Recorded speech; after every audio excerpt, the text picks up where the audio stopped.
अजित पवारांसोबतच्या बैठकीत कोकाटेंकडून दिलगिरी व्यक्त, भविष्यामध्ये वादग्रस्त वक्तव्य करणार नसल्याची हमी. अजित पवारांच्या निर्णयाकडे सर्वांचं लक्ष.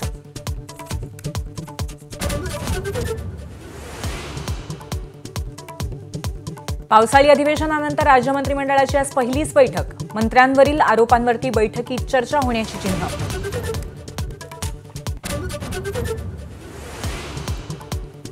लाडकी बहीण योजनेमध्ये 4,800 कोटींचा घोटाळा. खासदार सुप्रिया सुळेंचा आरोप. एसआयटी मार्फत चौकशी करण्याची मागणी.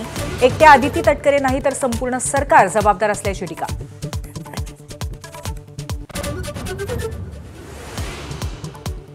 उद्धव ठाकरे गणेशोत्सवात राज ठाकरेंच्या निवासस्थानी जाणार असल्याची सूत्रांची माहिती.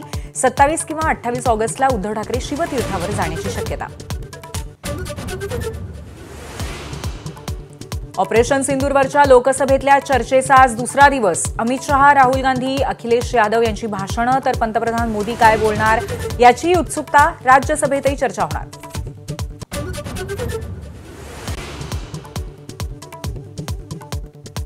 ऑपरेशन सिंदूर नुसता तमाशा होता. काँग्रेस खासदार प्रणिती शिंदेंचं वादग्रस्त वक्तव्य. काय साध्य केलं, किती विमानं पडली हे प्रश्न अनुत्तरित असल्याची टीका. राज्यपालांच्या भेटीनंतर ठाकरेंच्या शिवसेनेचे नेते आता राष्ट्रपतींना भेटणार. पुढच्या आठवड्यामध्ये भेटीचा अंदाज. मंत्री आणि सत्ताधारी पक्षाच्या आमदारांची तक्रार करणार.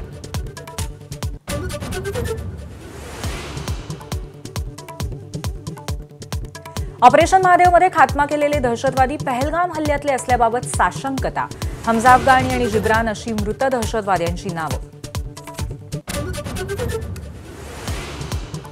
5-6 जणांची रेव्ह पार्टी असते का? जावेद प्रांजर खेलवलकरांच्या अटकेवरनं एकनाथ खडसेंचा सवाल.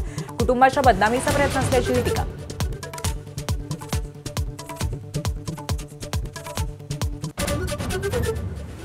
मराठवाड्यातल्या 39 फार्मसी महाविद्यालयांमध्ये पायाभूत सुविधांची वानवा. अनेक महाविद्यालयामध्ये पुरेसे प्राध्यापकही नाहीत. माझाचा स्पेशल रिपोर्ट.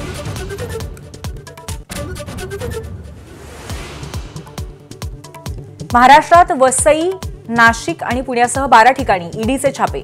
वसईतील बेकायदेशीर बांधकाम प्रकरणामध्ये माजी मनपा आयुक्त अनिल पवारांच्या घरी झाडाझडती.